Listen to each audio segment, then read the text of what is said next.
আজকে যে বিষয়টা নিয়ে কথা বলতে চাচ্ছি এটা বেসিক্যালি হলো আমাদের যে কনফিডেন্স ভার্সেস ওভার কনফিডেন্স। এটা একটা ইস্যুজ আমি অবজার্ভ করতেছি যে এটা ঘটে। তো এটা কেন ঘটে আর এটা কিভাবে আমাদের মিনিমাইজ করা যায়, এটা একটা এরিয়া। আর একটা হলো এনথুজিয়াজম ভার্সেস ওভার এনথুজিয়াজম, এটাও একটা এরিয়া যেটা আমি আজকে কথা বলতে চাচ্ছি। ওকে, সো ফার্স্টে আসছি কনফিডেন্স ভার্সেস ওভার কনফিডেন্স। এখানে আমরা কনফিডেন্স মানে অ্যাকচুয়ালি কি বুঝি, যে আমি কনফিডেন্ট, আমি একটা কাজ করতে কনফিডেন্ট। সো এটা আমরা কখন ফিল করি যে আমি এই কাজটা করতে কনফিডেন্ট? আমার কাছে যেটা মনে হয় যে একটা মানুষ যখন কনসিস্টেন্টলি ভাবে একই কাজ বারবার সে করতেছে কন্টিনিউয়াস বেসিসে, তখন day by day over the periods তখন সে আস্তে আস্তে ফিল করে যে আমি এই কাজটা খুব ইজিলি জিনিসটা ম্যানেজ করতে পারবো। সো একটা পয়েন্ট উনি যেটা বললো যে কনসিস্টেন্টলি বারবার রেগুলার। আচ্ছা, এটা একটা এরিয়া। মেবি ডিফারেন্ট অ্যাঙ্গেল থেকে আর কারো মাথায় কিছু আসছে? কোনো টপিকের যখন প্রপার নলেজটা থাকে তখন কনফিডেন্স থাকে যে আমি ওই কাজটা করতে পারবো।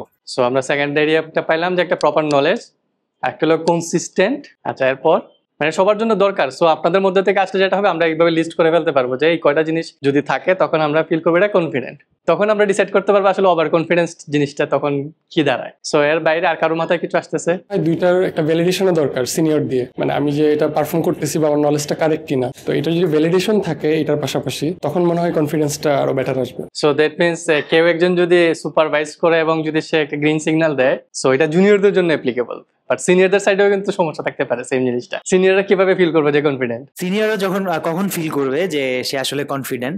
যখন সে এই কাজটা এর আগেও বেশ কয়েকবার করেছে এবং কারেক্টলি করেছে, তখন সে কনফিডেন্ট হবে যে ওকে, আমি যেভাবে কাজ করছি যে এটা ঠিক আছে। আমরা কোনো একটা প্রসেস ফলো করি কনসিস্টেন্টলি, যে প্রসেস আমাকে গাইড করে to acquire my knowledge, then when I deliver most of the time, বা আমার চেকার ভ্যালিডেট করতেছে যে আমার কাজটা রাইট, অথবা সুপারভাইজার আমাকে বলতেছে যে কাজটা অ্যাকুরেট আছে। যখন এই কয়টা স্টেপ ফলো করি তাহলে আমরা ফিল করতে পারি যে আমি কনফিডেন্ট। আমি যখন কনসিস্টেন্টলি রেগুলার সেম জিনিসটা করবো, সো আমি ফার্স্টের বার যতটুকু কনফিডেন্ট থাকবো, পরের বার কিন্তু আমি আরো মোর কনফিডেন্ট থাকবো যে এই কাজটা এইভাবে করলে মিলে। এখন কনসিস্টেন্টলি আমি কিভাবে করবো? কনসিস্টেন্ট করতে করতে কিন্তু একটা প্রসেস ডেভেলপ হয়। প্রথমবার করার সময় আমার কাছে মনে হয়েছে যে সাপোজ আপনি হলো চা বানাবেন। সো চা বানানোর সময় আপনি প্রথম যখন চা বানাচ্ছেন, আপনি ধরেন 1 কাপ চায়ের মধ্যে হয়তো আপনি 1 চামচ চিনি দিচ্ছেন। দেওয়ার পর আপনার কাছে মনে হলো যে না, চিনিটা আমার সুগার আমার যতটুকু দেওয়া এর চাইতে একটু লাইট হয়ে গেছে, আর একটু অ্যাড করা দরকার। তো সেকেন্ড ডে যেদিন বানাইছেন এদিন হয়তো 1 চামচের থেকে একটু বেশি দিচ্ছেন। তা এইটার মাধ্যমে আপনার মাথায় কিন্তু একটা প্রসেস সেট হয় যে আমার পারফেক্ট চায়ের কম্বিনেশন হলো 1 কাপ পানি প্লাস হলো এতটুকু পরিমাণ সুগার। তো আমরা যখন আমাদের কাজের মধ্যে এটা কি করি, আমরা কিন্তু এখানে একটা প্রসেসের মতো স্ট্রাকচার ডেভেলপ করি যে এই কাজটা করার জন্য আমি এই স্টেপস গুলো ফলো করবো, এই টপিক গুলো আমার জানা লাগবে।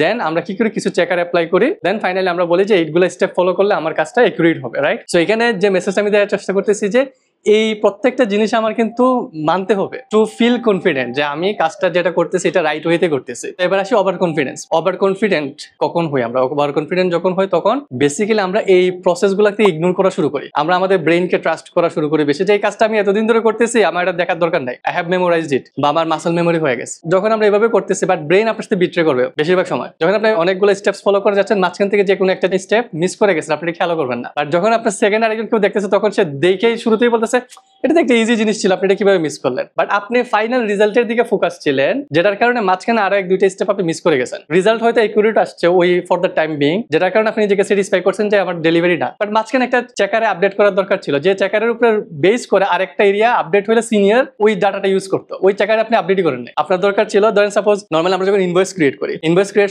করার সময় আমার কাজ কি থাকে, ইনভয়েসটাকে পারফেক্টলি করে ক্লায়েন্টকে পাঠিয়ে দেওয়া। বাট এই ইনভয়েসটা একটা ট্র্যাকারে যদি আপডেট থাকে, স্ট্যাটাস আপডেট থাকে, এটার উপরে বেস করে ধরেন কালেকশন টিম সে ফলো আপ করবে যে এই টাকাটা আমার কালেক্ট করা লাগবে। ওই কাজটা আমি করিই না, আমার কাস্টমারকে আমি ইনভয়েস জাস্ট পাঠাই দিচ্ছি। সো ওই তখন কি হয়, আমার ওই প্রসেসগুলো ইগনোর হয়। বাট এই প্রসেসগুলো যদি আমার চেকলিস্টের মতো করে থাকে, যে আমি ইনভয়েস কমপ্লিট করব, আমি একটা চেকার আপডেট করব, তারপর স্ট্যাটাস রিপোর্ট আপডেট করব, তখন কিন্তু আমার মিস হওয়ার চান্সেস নাই বললেই চলে, কারণ আমি তো প্রত্যেকটা কমপ্লিট করে টিক মার্ক দিব। সো ওভার কনফিডেন্স হওয়া যাবে না। আমার যতই আমি এক্সপার্ট হই, যতই আমি যাই করি, আমাদের প্রসেসের মধ্যে স্ট্রিক্ট থাকতে হবে। প্রসেস যদি ইনকমপ্লিট থাকে, ওই যে কন্টিনিউয়াস, যে আমরা যেমন পরের বার চায়ের চিনির পরিমাণ একটু বাড়াইছি, এটাও অলওয়েজ অন, কেউ বাড়াবেন কেউ কমাবেন, যতটুকু কারেকশন করে দেওয়ার দরকার সেটা আমরা প্রসেসের মধ্যে কারেকশনটা করে নিব, তাহলে আমাদের কাজের কোয়ালিটি কখনো ফল করবে না, কন্টিনিউয়াসলি এটা বেটার হতে থাকবে। ওকে, সো এটা গেল আমাদের ফার্স্ট এরিয়া। সেকেন্ড এরিয়া যেটা, সেটাও কিন্তু related, enthusiasm versus over enthusiasm. এখন এনথুজিয়াজমটা কি, জিনিসটা হলো আমার আগ্রহ, আমি একটা কাজ করার জন্য বা কাজটা পারফেক্ট করার জন্য আমার আগ্রহ কেমন, এটা থাকা উচিত, ভালো জিনিস। তো এটা যদি থাকে তাহলে আমি কিন্তু ওই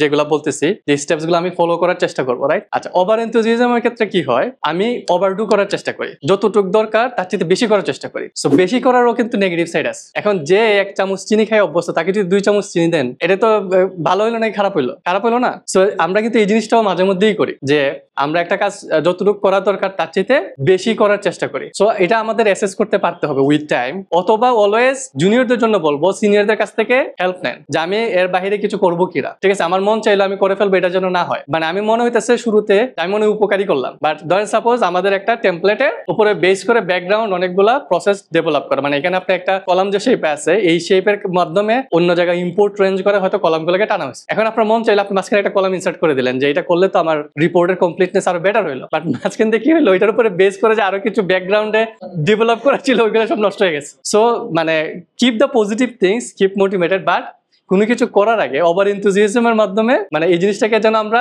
নিজে থেকে করে না ফেলি। ইনিশিয়েটিভ নেন, check with the team, then permission নিয়ে তখন আমরা করবো। ওকে, সো যে কঠিন এক্সাম্পলটা আমি দিয়েছিলাম, ধরেন সাপোজ এই 5 আগস্টের আগে যে গেঞ্জাম গুলো হয়েছে, কারণ অনেক পুলিশ আছে তাদেরকে হয়তো বলা হয়েছে যে তোমরা এই আন্দোলন গুলোকে আটকানোর চেষ্টা করো, বাট তারা কি করছে, ফায়ার করছে আর দেখছে প্রমোশন লেটার আসতেছে। কিন্তু আসলে সে হয়তো মানে তার কখনো এটা করার ইচ্ছা ছিল না, বাট সে ওই যে আগ্রহ, মানে আমি এমন কিছু একটা করি যে আমাকে সবাই বাবা দিবে, রাইট? সো এইটার মাধ্যমে সে কি করে, সে হলো তার সিনিয়রের কমান্ড বাইপাস করার চেষ্টা করে, দিয়ে সে তার মতো করে কিছু একটা করার চেষ্টা করে, এট দিন সে নিজে ফাইসে যায়। সো মানে জিনিসগুলো কিন্তু সেন্সিটিভ, মানে আমি জাস্ট দুইটা কনটেক্সট থেকেই বললাম, একটা রিয়েল এক্সাম্পল বললাম, আর আমাদের কাজের মধ্যে এগুলো কিন্তু অহরহ ঘটে। সো আমাদেরকে কন্ট্রোল করতে হবে সবকিছু, যতটুকু দরকার ততটুকু পারফেক্টলি করতে হবে।